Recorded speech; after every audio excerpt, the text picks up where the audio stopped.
It is with pleasure that I introduce Arie Gallus, artist, professor emeritus at Soka University, and a most valued colleague to me and so many others. Gallus has dedicated his life to family, art, and teaching. This accumulation of years dedicated to a studio practice is no small feat. As artists, we understand there are good days and bad days, acceptances and rejections, but in the end, it is only through a wholehearted dedication year after year that a body of work can meaningfully evolve. Gallus will be discussing here in depth his reflected light work and will expand on materials, processes, content, and inspiration for this series. Gallus has exhibited work locally, nationally, and internationally. The Reflected Light series were initially exhibited at the O.K. Harris Gallery in New York City, a very famous gallery, mind you, and many of the works from this series are held in public and private collections. Please join me in welcoming my friend, Arie Gallus. Hi, thank you, Anne, for the wonderful introduction. And Karen, thank you for making it possible that I'm not pushing the wrong buttons in this particular presentation. Sometimes for artists, what happens is that, you observe life, you observe nature, you observe things happening around you, and sometimes by serendipity, something that you were not looking for appears. So I'm not going to take you through a whole lifetime and so forth, but just show you a close view of certain things that led to my discovery of this particular process and the years I've spent working on it, delighting in it, and hopefully perfecting it.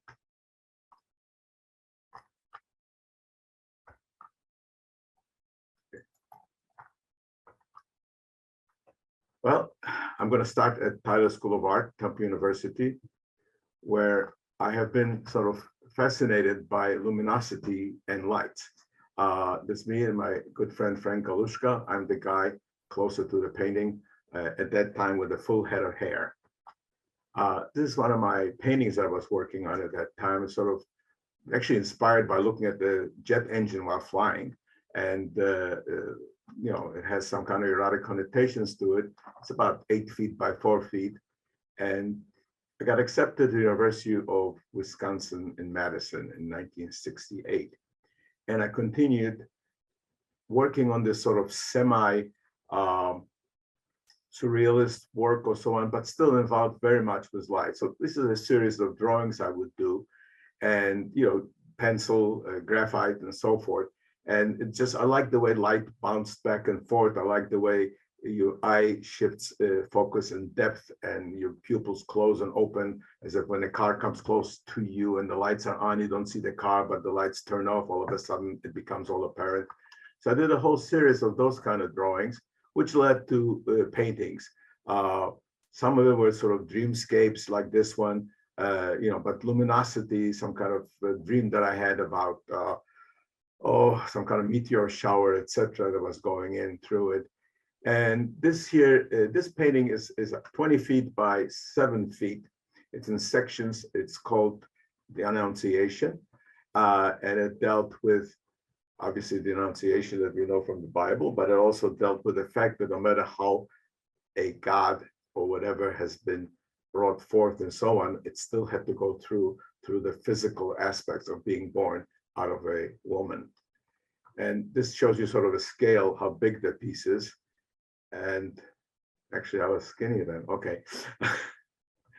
And this is some of the paintings. I started shifting into organic shapes, using at that point an airbrush and using basically oysters as inspiration to just avoid my own favorite way of making shapes by having inordinately unexpected shapes appear before me and see if I can use them.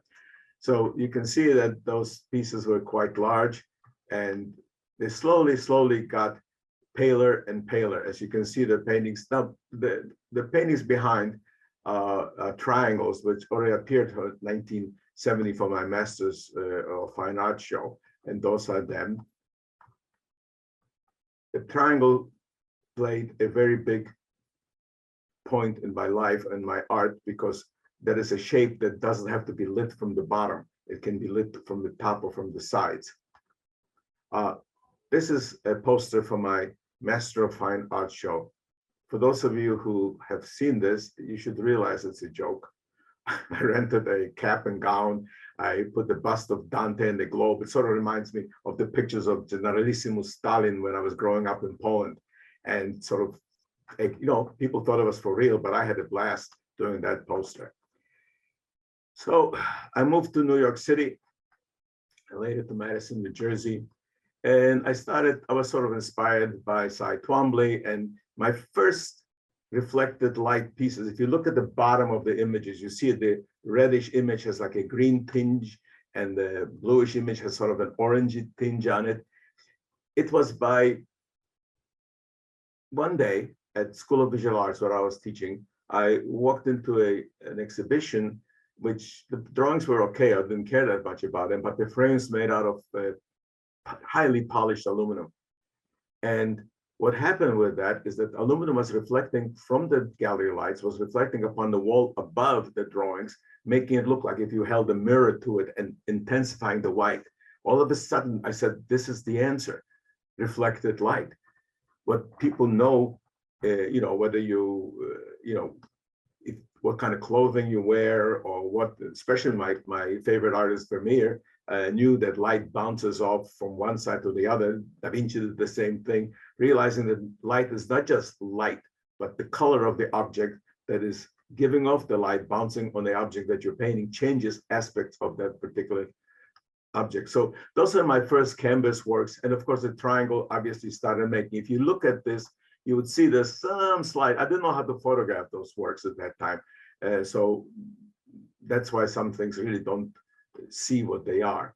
And you can see here, this is actually a current exhibition, how I have it in my transformation exhibition, which is a retrospective currently on at Soka University till May 9th, I think. Anyway, so I started in 72 in my apartment, and I couldn't use airbrush or anything else. First of all, I didn't have the power and so forth and the space to use it. So I did a whole thing of triangle paint. This is a description to try to explain to people how that really works. So there'll be a painting with some scan lines and so on the front of it. The sides we painted partially with fluorescent paint. And then when it was lit, probably it should have technically exhibited. This I sent out when I was looking for a job. And this is the whole series that I've done. And, you know, this is a series of works. And they were painted, believe it or not, with a flit gun. A flit gun being one of those things that you used to spray insect repellent, or not a repellent, but anti-insect spray on the walls, like a little canister that you sort of pump and so forth. And so I did a whole series of those paintings, and you cannot see the reflected light here, but it was there. And then I realized something. What do I need the canvas for? So I came up with an idea that struck me of making reflected light paintings by using strips of wood. And it took experimentation for me to find out what angle gives you the best reflection of the color, what spacing between the rods gives you the best intensity of color when reflected. And these simply, they're made of wood. They set on a wall the way they were. And this series, as you notice, it says fluorescent tape or paint. I've had no money. So therefore, my friend, Chick Scroy, was able to make me one set of sticks, of those wooden sticks, which I would then tape pieces of tape, tape on it, and then photograph it. So here I would graph out, for instance, a work on a graph paper, and then I would tape the tape, and there would be the reflected light piece. Another thing I would graph out, so I know how many inches to which stick on which side and so forth. And then it become the actual piece that looked like that. And now the reason you have this kind of tiling is I did work as an electron photomicrographer, and you know, I understood what kind of tiling appears in different kind of molecules and so forth. And so you see, this is a making up piece, and this is actual piece. I didn't know how to really photograph him then. This is, you're talking about 72 and so on. So you could see how this works. All of those are non-existent because they existed only for the photograph. Then the tape was taken off and the new piece was made. And I sent it out to try to get a job teaching someplace else because I lost my job in New York. And of course, as it is with usually, you send out 100 inquiries about a job. And if somebody answers telling you where to go, you already are very happy because most of them never answered. So you see, this is my first wooden pieces. They were like that, those little square things that you see on the bottom. When I was working in the summer, I was driving a truck delivery for art galleries in New York. And I was staying in the summer working with Richard Archfager, building up and refurbishing his barn and so forth. And I came up with those sticks and so forth and the little pieces. And I knew Ivan Karp, who was the director of the, or the owner, director of the O.K. Harris Gallery in New York. I knew him and he had a house not far. And I came up with this and actually in a milking shed in the barn. And I said to Richard, I said, do I think I should show it to Ivan? And Richard looked at my work and he says, you got something there, but why don't you wait to see what those things really do before? And I did. I waited 5 years before I showed Ivan any of my pieces. And this shows you the works that I was doing now when I was living already in Madison. And at that point, it was basically painted with a spray can and someone painted from the back and they were hanging up on the wall. What happened, I'm going to go back to this, is that I finally got enough nerve to ask Ivan to see my work. And he wouldn't come to New Jersey. So I asked him if I can bring the pieces to Manhattan and show it in his gallery in between exhibitions, which he said, okay. So I took those pieces, each stick individual, wrapped. Then I spent, I don't know, 2 or 3 hours actually putting the little brads on the wall so they could be seen.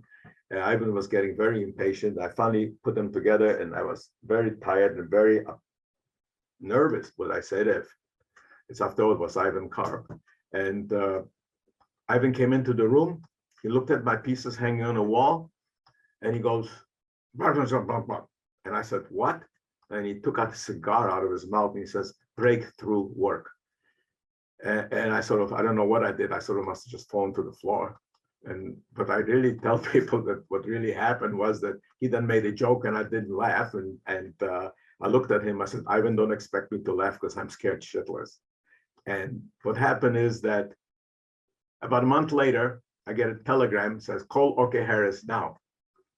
So I call O.K. Harris, Ivan gets on the phone and he says, John Cassieri didn't have enough paintings for his show. Do you have enough paintings for an exhibition? I said, sure as heck I do. And he says, okay, you got the show. And I just loaded my stuff in the van and I drove to New York and the rest is history. But anyway, what I had to do is I had to build special jigs for it. But the first pieces were made of wood. And I told Ivan after, if he sells a few pieces, I can take that money and make it die so I can extrude aluminum. And once I got a few pieces sold, I was able to make it die and extrude it with extruder things. And it's a whole long process, not only extruding it and cutting it and so forth, but at the same time, I had to figure out a way to acid bathe it in nitric acid or sulfuric acid, excuse me, and to bite holes into the aluminum so the paint would stick and so forth. But this is how I would build the sticks. That I like building everything myself. So it took me time to do it. I just noticed I had a beard that still was red. And this is a jig and the aluminum pieces are being set into the jig. As you can see, those dowels, I trimmed them to sort of a trapezoid shape and I would load them up into the jig. This is my friend, Tsigan, my Labrador, who was always in the studio, but outside of the spray room. This is a piece that's sitting in the jig, ready to be painted. Then I would mask out things I didn't want and I would paint it exactly at that point with a spray can. And this is actually the piece, what it looks like in the gallery. This is sort of a side view and it was all plotted and work done. And what's amazing to me about those things is that the separately hanging pieces can be hung on a convex or a concave wall and they still work well. And they have to be lit especially. But at the same time, it gives me so many different possibilities of exhibiting the wall or adjusting it to spaces that are available. So I did this piece, and this shows you during the exhibition how things work. This is another piece. It's called Half Tumble. And again, you notice that it doesn't just happen. It has to be organized. I had to figure out what the angles are, how many, where the template is going to be, because this is not a circle or whatever. Those are actually made out of separate aluminum pieces that I cut. And there you can see it on the left, you see that piece here. It showed Arie Harris, and also when I had my first show as Roberta Lieberman, who was director of the Zola Lieberman Gallery in Chicago, came to New York, and I just happened to be there, and she came to my show and got introduced to me, and she liked my work, and she asked me if I would like to show in Chicago. Well, of course I do. So my show opened up in Chicago, and on Friday, April the 13th. 1979, where a woman walked in with a friend of mine from high school, a girl I knew from high school, and I looked across the room and I said, it's going to be my wife. And obviously 42 years later, we're still together, which is really nice. And this is the first piece I did on aluminum with lit much better. It's called Sarah. This is an elliptical shape, a modified ellipse. And just to show you what the process is, when you're looking at the piece, the background is totally white. And all of this is the reflection of the sides from the sides of the extrusions. I remember during one of the shows at Arie Harris, a person brought in a whole group of people to look at my work. And he described it to the people that what I do is I paint very soft colors on the wall, and then I paint this, that I hang sticks on it, and then I match the colors on the sticks to the soft painting on the wall. And it's just, I was standing there, I didn't make myself known that I'm the artist, but I said, but you don't even understand what's going on here. It's very difficult for me to explain to people what it is. It is just ambient light. My paintings change depending what light, what day it is. It looks slightly different. Different lights, different artificial light changes it, and so forth. I remember somebody told me, Arie, if you don't like the painting, how can you show your art? You know, nobody's going to see it. And my answer was, you're right. Light of Vermeer or Rembrandt, if you don't have any light on them, you sit in the dark, you're not going to see them either. So it just shows you here that for the ellipse originally came out of a computer printer as the guy at the math department to give it to me. And so I cut the pieces the way it's supposed to look like, but they weren't right. It was technically correct, mathematically correct as the ellipse, but artistically it wasn't. So then I actually went and changed some of the lengths of the things to make it look the way that you see it right now. And this is, I had to build special jigs. This is aluminum sitting in a jig that was painted, and you see this whole series, again, dealing with tiling as in the beginning of reflected light, having some flights of fancy, tiling again. My favorite shapes, triangles. And I did some rectangular works. This was for a show, actually, it was in Arizona. And this is a pretty big piece. I think it's about 7 feet across, sort of Anasazi kind of a thing of inspiration, but still dealing with the tiling. The good thing about tiling is that if you change one color in the tiling, the whole painting looks different. So I could make a whole range, or almost infinite range, of different kind of paint, different kind of colors and images by simply shifting certain colors on a certain area to something that's completely different. And then I started saying, what can I push it through? So I tried to see if this medium will work. This piece, I think, is about 7 pieces from the flag posters, I Want You. And I liked it. I like this piece for many reasons, because it's the first one I tried to do something that wasn't tiling. And the same thing too, I brought the piece to the gallery and I hung it on the wall so Ivan could see it. And I went to the back and talked to a friend who was working there. And when I came out, this guy is there and he wearing a blazer and a gray pants. And he says, I just bought your painting. And it was kind of nice because the thing was up on the wall for, I would say, 20 minutes. Never happened again, but it's still a wonderful feeling about it. And there's other stories I could tell, but maybe not this time of what happened afterwards. I did also this poster from Come On, which is a World War I poster, recruiting poster for the US Army or Marines. I'm not sure which one it is. And then this is a pretty big piece. It's also probably about 8 feet long, so maybe 8x4 approximately, or maybe 8x5. I don't remember the size right now. That was my homage to Monet. You know, his painting water lilies, a impression of light, how the colors change it and so forth, how he worked it out to create an incredible work of beauty. And here was my homage to him, to his art, by making a lily pond just pure light in itself. It's just a shadow. It's like an anti-shadow. It's the image, the color are in between the bands of it. And if you look at it, and if you have large enough piece, that means the large enough piece gives you more scan lines, almost like a television set, you know, where you have, so the larger the pieces, the better details I can get into it. And I kept trying different kind of, a commission I did. And this is, I did a whole series of American flags for a collector, Charles Allen Sr. You know, what's different about this is that if you're looking at it, sort of unfurled American flag and so forth, and then you see that the white stripes, the way I got those stripes to be whiter than a white wall is I actually glued highly polished Mylar pieces to those areas. So actually they were acting like little mirrors that sort of accentuated the whiteness of it beyond the whiteness of the wall. I did a whole series of them. And this here is, it'll come back later in my talk today. This is paper pieces, how I designed the paper pieces. If you look down toward the bottom, I don't know if you can see here, okay, this shows you it's a single piece of paper. It's done flat. The pieces are masked out and the design is painted on the flat pieces. Then the pieces are glued, folded, glued, folded, glued, folded, and so forth. And they create an image which looks like this. This is an American flag too. It's paper now, but basically the same principle. And yes, you can count the stars and it's a correct number.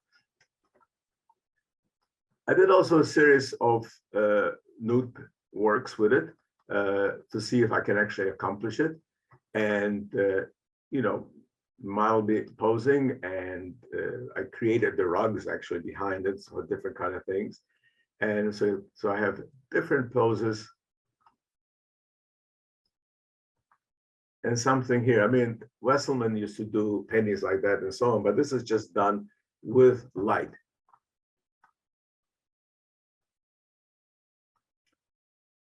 I switched, you know, you constantly keep evolving in a certain way and you're changing. So, you know, experiment in any kind of medium. I had to know, you know, I still find every time I do a new piece that it's something new. I still find that it's something completely different that appears to me. But this here, I did try to figure out how can I do a piece that doesn't have to have 58 tags on it, you know, text that you can hang it on, that you can only use maybe 2 or 3 of them. So I started with this meta series, and this is the introduction of my show, OK Harris, that was hanging on a wall, just simply 4 pieces about, I would say 7 feet long each. And just to get the idea of what happens, that this is a plain white wall and the thing is just reflected on it. Now here's one of the meta series, which is the design aspects of it, the lines going across horizontally, work as a design because, you know, this I'm dealing with primary color, you know, yellow, red, blue, purple against the yellow, green against the red, orange against the blue. And they also use, but they are not just a part of the design, but they're a structural aspect holding the whole piece together where it only hangs on 2 particular tacks or nails, actually, because it's a pretty big piece. And there's a whole series I did of the meta, which dealt with the same basic problem and trying to incorporate. I have so many other pieces, I just couldn't have it photographed. I have a lot of my early wooden pieces I haven't photographed yet. Someday I'll do it. I still have them anyway. So you can see that I tried to do, this is going back toward my ellipses, but breaking up the ellipse just like I broke up the rainbow and the 3 triangles before, and again using complementary colors and so on. And the crossbars which hold the piece together are actually the support structures. Another one of the same series that's about 7 feet tall.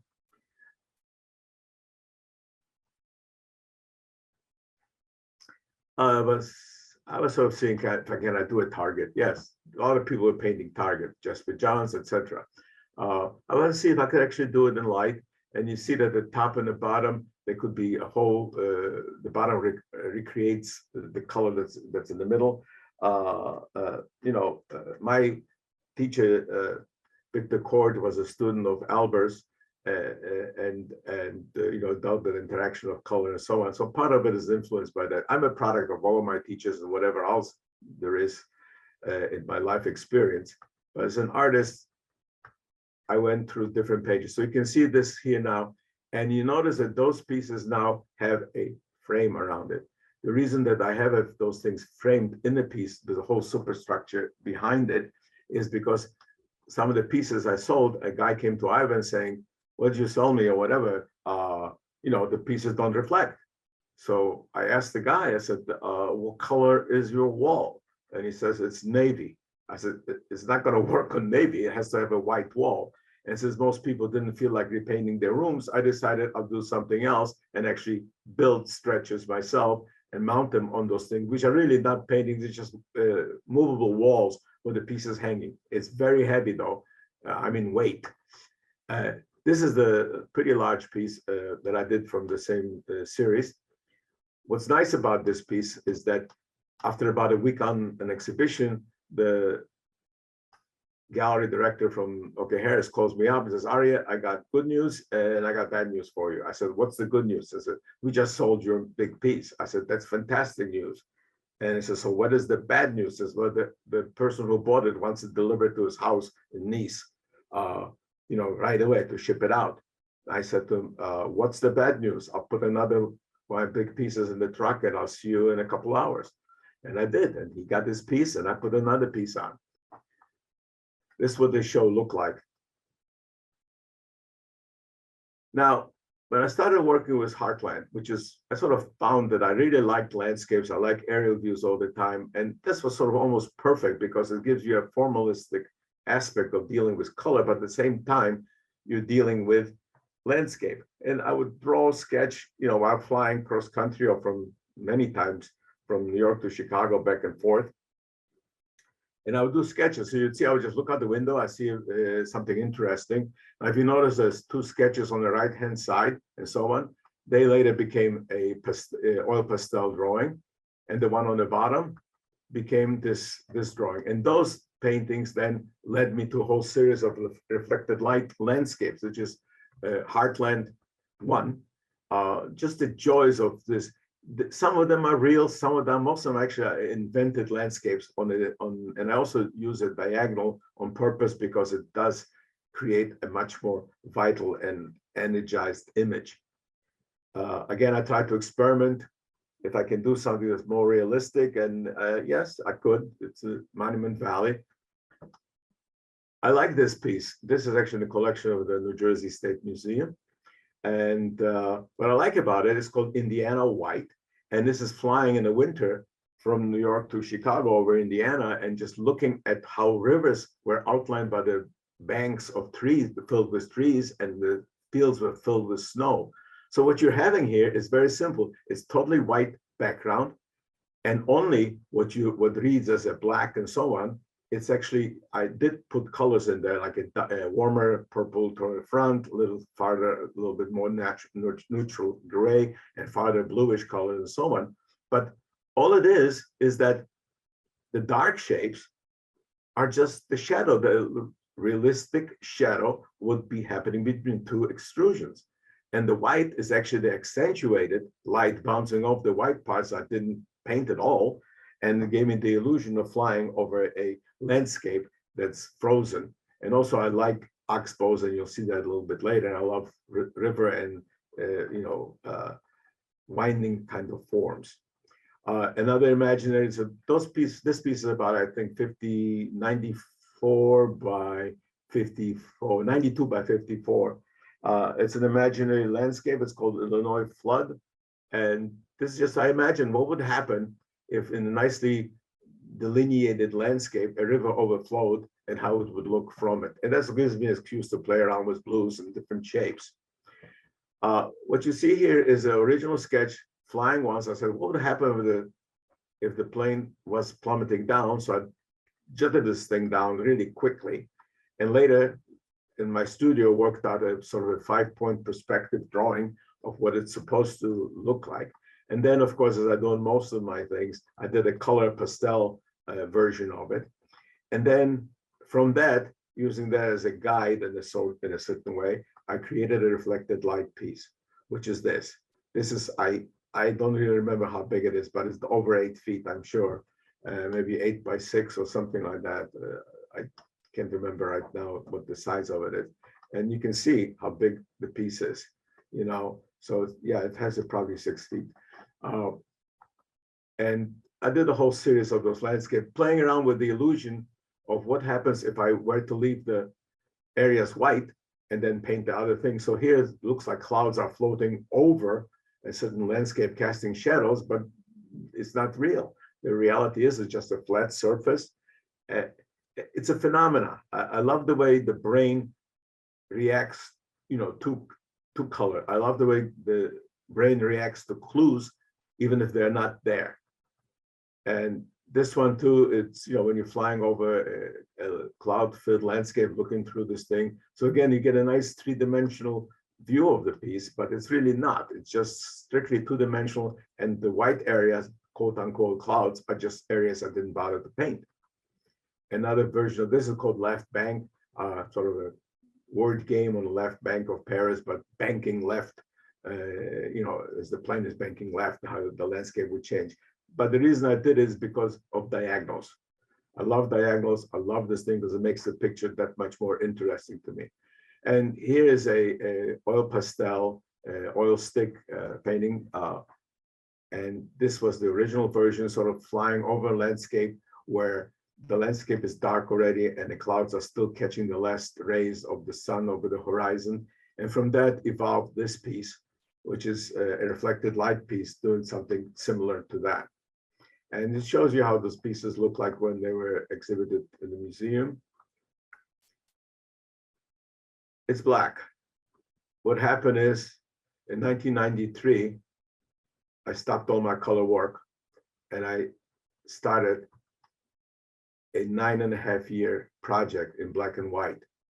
That was my Kaddish for the victims of the Holocaust, 14 stations, Hey Yud Dalet.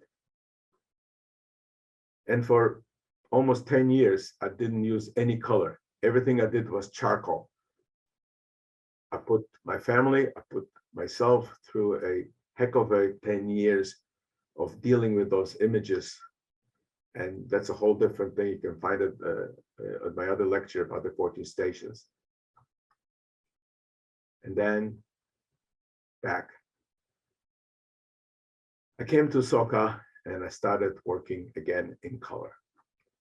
You notice everything here, things that people say, oh, I mean, you just sit there and you paint and so on. You know, artists are not necessarily idiot savants or anything like that.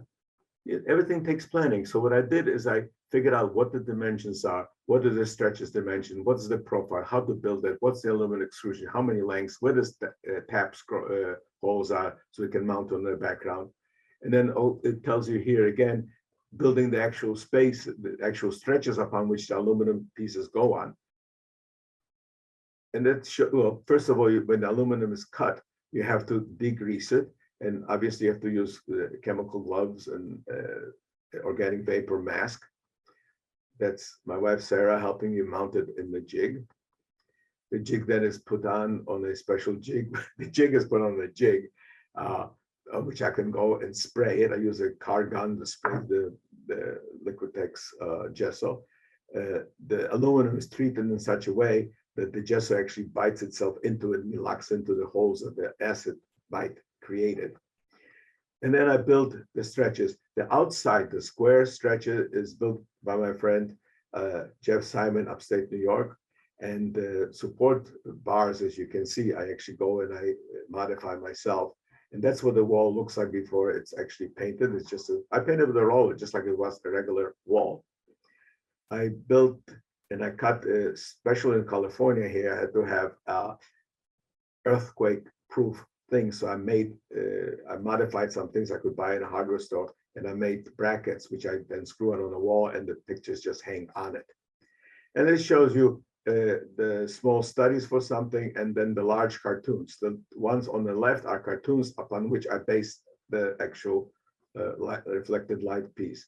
And then I mark it, the cartoon is put behind it, then I look at it and I mark it a different color. On the back spine, I know which side in which to put which color on.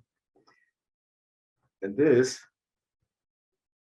is a video that shows how I actually do it before, so you don't have to listen to me talk about it. This particular one, which is called Disco Dash Bolus, it sort of reminds me of a lights in a disco floor from the 70s, although I never went into discos and so on. I was a go-go dancer once. Standing now in front of the actual piece, those are the aluminum extrusions, and you see at this stage I already put in the basic lines of where the delineations of the purple are going to be, and I started putting in some of the green. I have a sign on all my walls. It says A equals P cubed, which means art equals perspiration cubed. Now the only thing I have to do is for my actually doing it. So on to work. I'm putting in the second coat of this magenta paint.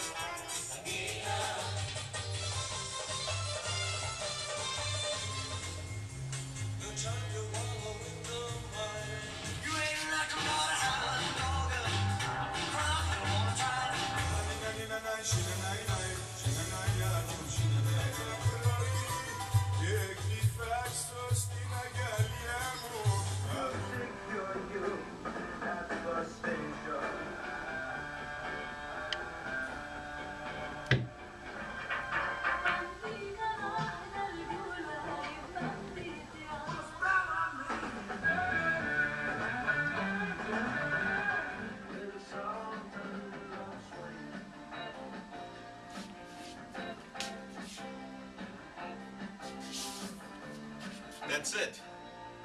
3 days of my life, everything is one color, one coat of all the colors. Now from here, keep going. Well, I guess it's 3 more times the same thing that I've done up to now, and just certain adjustments and so on that have to happen. But really the last piece, the first coat of all the colors is finished. Hallelujah.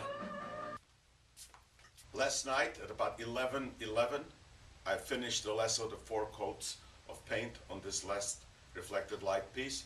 You can see how the intensity has changed. When I number the sticks, I number them from the right hand side to the left, because they actually, you're looking at the back of the work, and this is going to be going against the canvas backing. So we have stick number 6, 37, 38. 38 per each one of those pieces.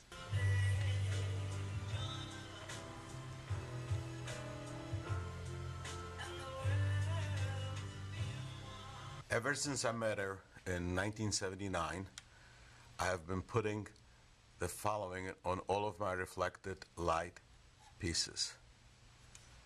Usually 2 or 3 times on each piece. It's the truth. I love Sarah. For the 10 years that I've been working on my Holocaust drawing project, I always kept wanting to go back to my color works. And now that I've finished the last of this new series of reflected light paintings in full intensity color, still somehow I can't escape my previous project. Just working here and looking right through the extrusions, you can see the camp, the concentration camp of Ravensbrück. I have to get back to the present and back to the joys of the color. Now the last is the varnish. You have to protect it. It's a UV varnish and protects it.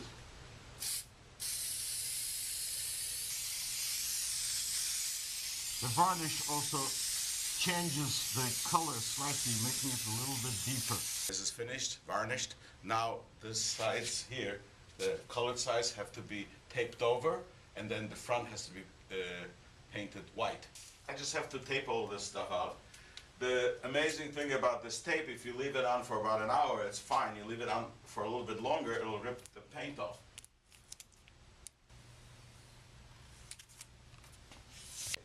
taking to be sprayed.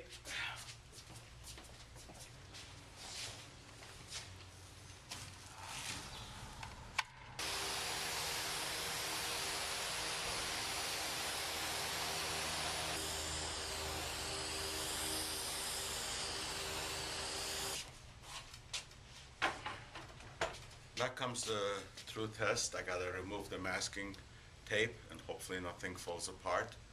Here we go.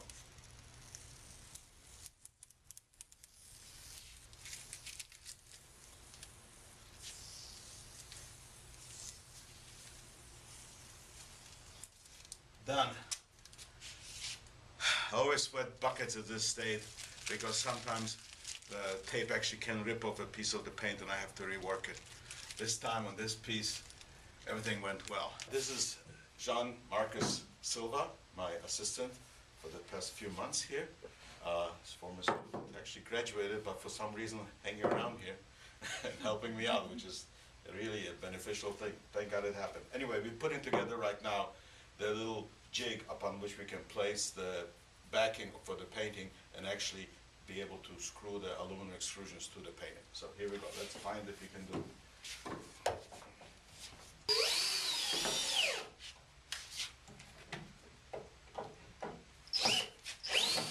It's like putting in a tire, you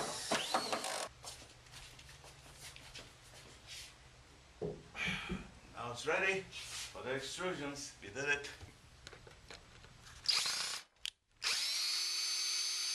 I'm going to be removing the extrusions from the jig. It's a rather simple process. All I have to do is put the dowel out, wiggle it a little bit here, take it and move it to the actual backing and place it here in the meantime.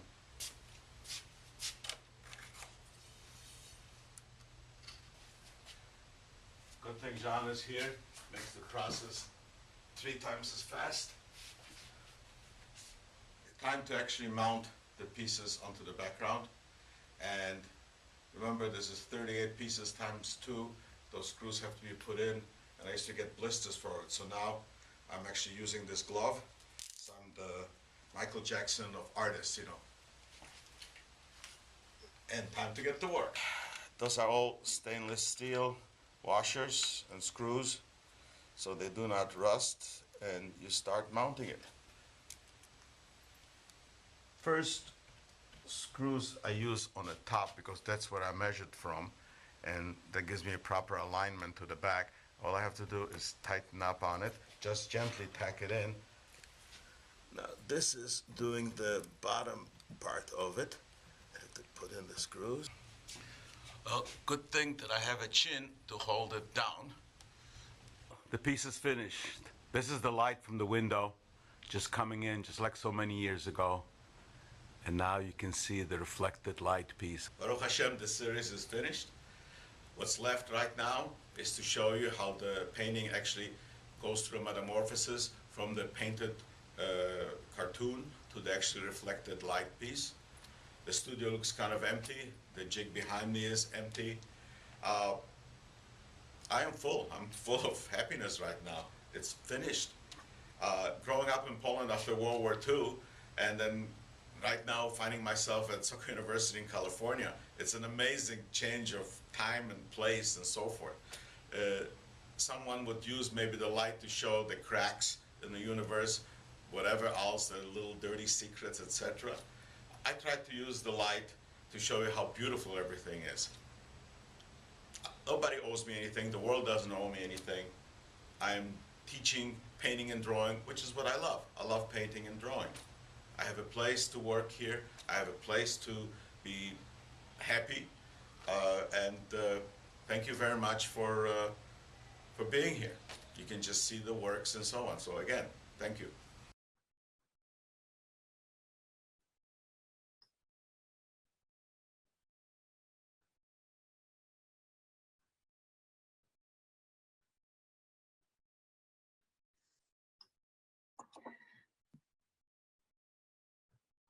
Good job, Arie.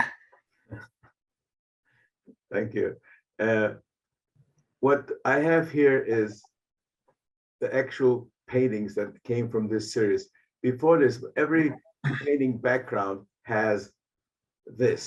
It has a diagram of how to light the piece, what is right, what is wrong, natural light, the light to be from the side, don't bleach out the colors with lighting it straight on like a regular canvas. This goes you again, you remember that sketch I told you for the paper piece? Well, I reused it in a certain different way. It's actually, this is the coast of Lake Michigan, sort of north of Chicago. My imagination of it based upon flying over it, but that's what it is. And I made this piece from it. It's actually, I think, 7 feet long, but it's maybe 2 feet tall or something like that. You know, I just delight me to just be able to change something. The whole series, you will see this, and if you look at my website and so on, I love oxbows. It's sort of almost like Michelangelo's painting to me, God touching, almost touching the finger of Adam and the creation of Adam. And this is like the river slowly breaking through an oxbow, then creating a island before it connects itself. So sort of watching it time pass. So this is actually inspired by flying over the outback in Australia, which is sort of meandering river, dried up and so on, with little green dots on it from the trees that appeared to it. It's just, you know, my love of the arabesque and the wiggle and the winding and so forth. It's simply formalistic, but I really enjoyed making this particular piece. And you notice that there's a certain theme there that I love the thing. It's not realistic. Rivers, it's called Red River, but is the river red? No, but it's just an excuse for me to do it that way. And this is actually a part of a triptych, which was called Fall River. This was 3 flood scenes, imaginary floods, you know, over a oxbow and so forth, like Fall River, Massachusetts, whatever. And then I tried to see if I could actually do sort of an impressionistic piece in my reflected light work. And this came out as a result of it. You notice everything has to be reversed because I actually painted from the back. And so the smaller pieces you can tell because there's much less spaces. Some of them are simply just fantasy shape, formalistic aspects. Some of them have more references to actual landscapes and so forth and rivers. Very formalistic. Actually, this piece is hanging right there behind me. Again, trying to do some impressionistic, combining things and so on, and going back maybe to the original targets and circles.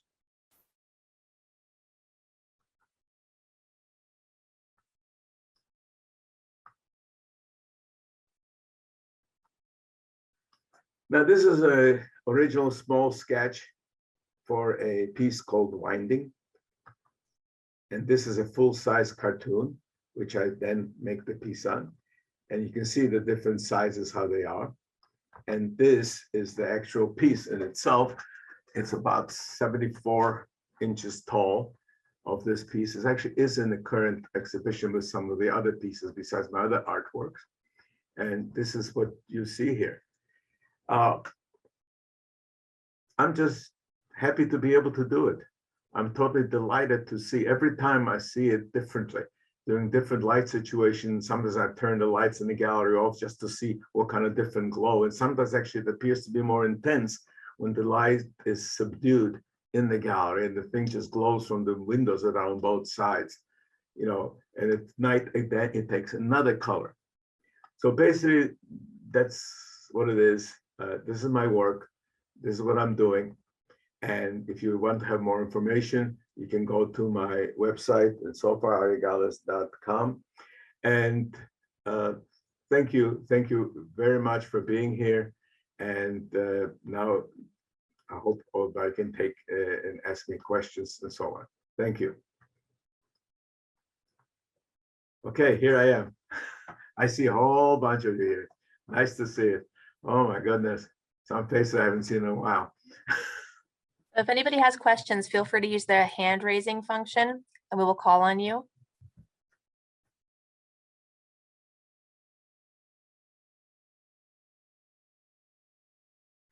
I don't see anybody. I see Tom Miller has a question. Tom? Tom, if you can unmute yourself. Arie, when you coming back to Madison? To where? To Madison. Well, probably gonna be months away. I mean, you told me just coming back to visit or coming back to work? Well, coming back to see us. I hope in a few months I'll be able to do it. And thanks for being We'd love to here. have you. Thank you. Good show. Thanks. Questions? I mean, Jeremy? Declan and Harper want to know when they will be mentioned. Declan and Harper, they are mentioned right now. That's my sweet grandkids. Where are you guys? I'll get them. Okay.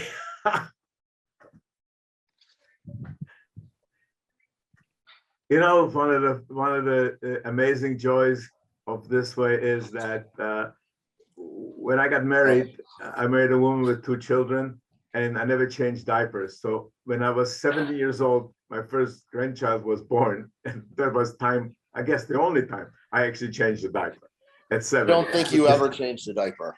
That's I don't remember that happening. my son, Jeremy, and he's looking for the kids.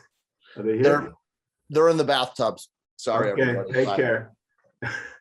Any questions, please? I'd really like to answer. Yes, Eve,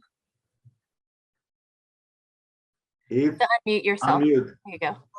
Not a question, but I just want to say what a wonderful lecture it was. And we saw your artwork with a fresh view, new eyes, and it's just beautiful. We loved it. Thank you. Thank you very much.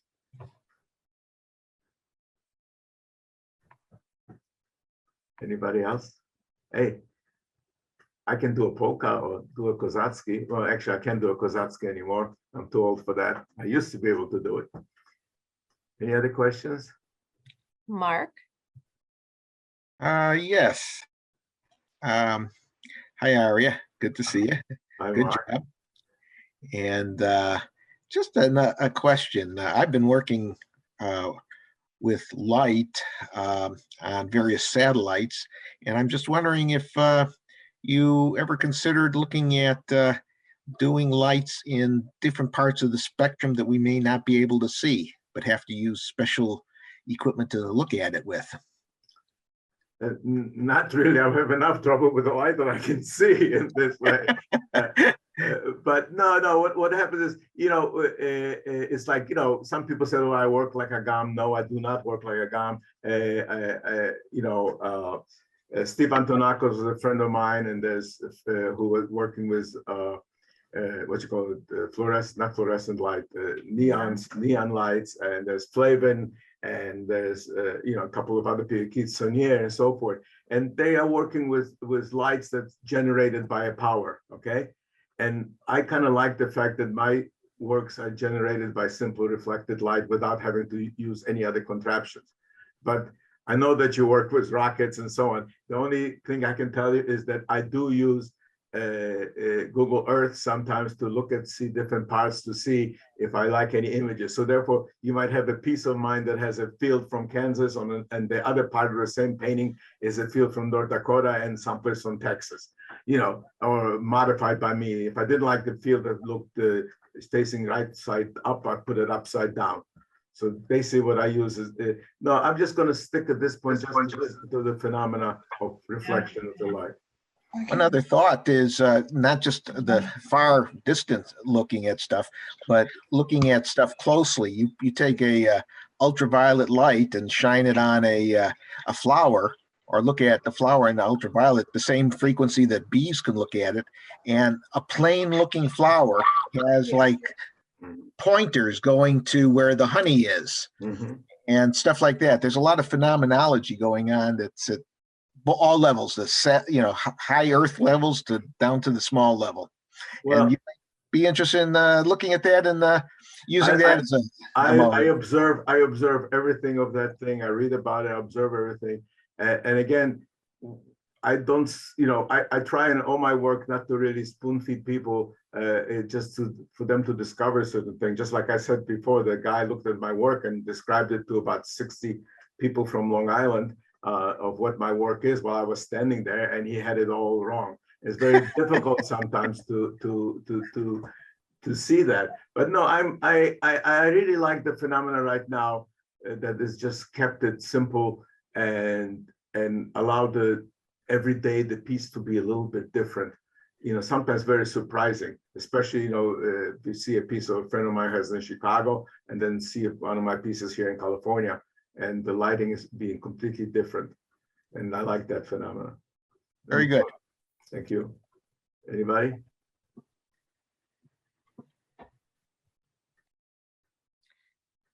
Jerry? Unmute. Yeah. Can you unmute? We can't hear you.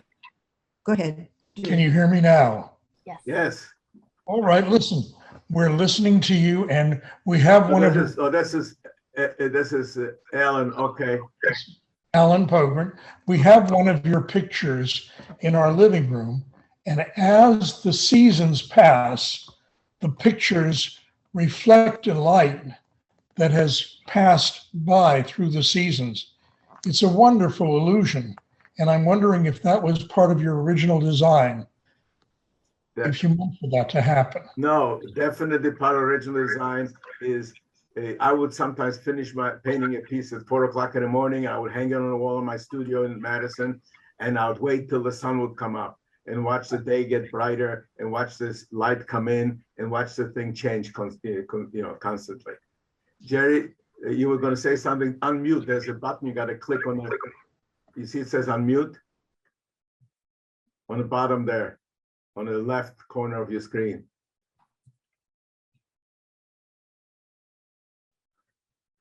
That's Jerome Rothenberg, a collaborator of mine, a fantastic poet, great friend, and Diane Rothenberg.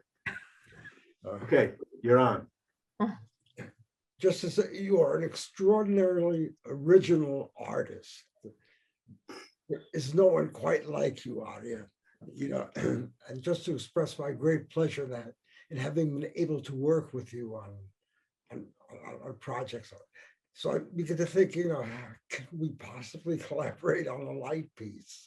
We can. It can be done. If it's humanly possible, Jerry, we can do it. Number one. And thank you for your. Okay, Agoisen Dank.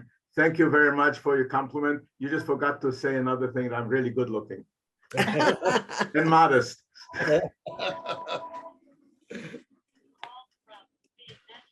Anybody, please? Any questions? Anybody interested? I think our son is calling on the telephone. Okay, then you can just mute yourself and then other people can do it. There you got it. Anybody, please?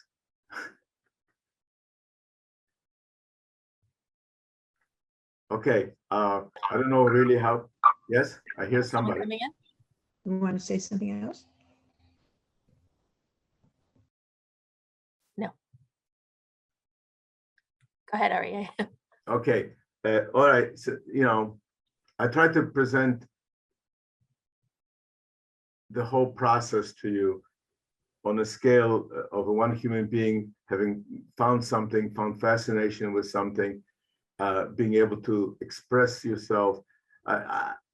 I like the fact that people are looking at the work. I like the fact that it's something that everybody has a different reaction to it. I like the fact that it can go out in the world, and instead of sitting there in the closet and my shining a flashlight on it and see it. So I really feel very strongly. Oh, I saw somebody on my. Hi, Declan. He's it's my grandson. That is good. All right. Listen, it's good to be a human being. I don't know anything else. I haven't chosen to be born into this universe. I didn't chosen my parents. I did choose my friends. I did choose my work. I did choose my relatives, my wife, and so on. My in-laws, my brother-in-laws, sister-in-laws, and so forth. I am really a pretty well fulfilled human being. I'm really glad. And I see my friends here. I see Tim, I see you. I see people that we have been together since 1968 as graduate students in Wisconsin. There it is. You know, it's so good to see you, and it's so good to see some of the people that I actually can see the images right now, but I just see that you are there. And I really thank you for honoring me by being here for this lecture. Oh, this is my granddaughter. Hi. Thank you all, guys. I hope we meet, and hope some of them I have better, you know, some more contacts with and so forth.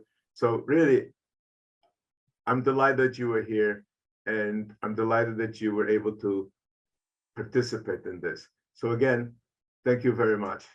And I guess I'm about to leave. Bye-bye. Take care. Thank you, Arie. Bye-bye.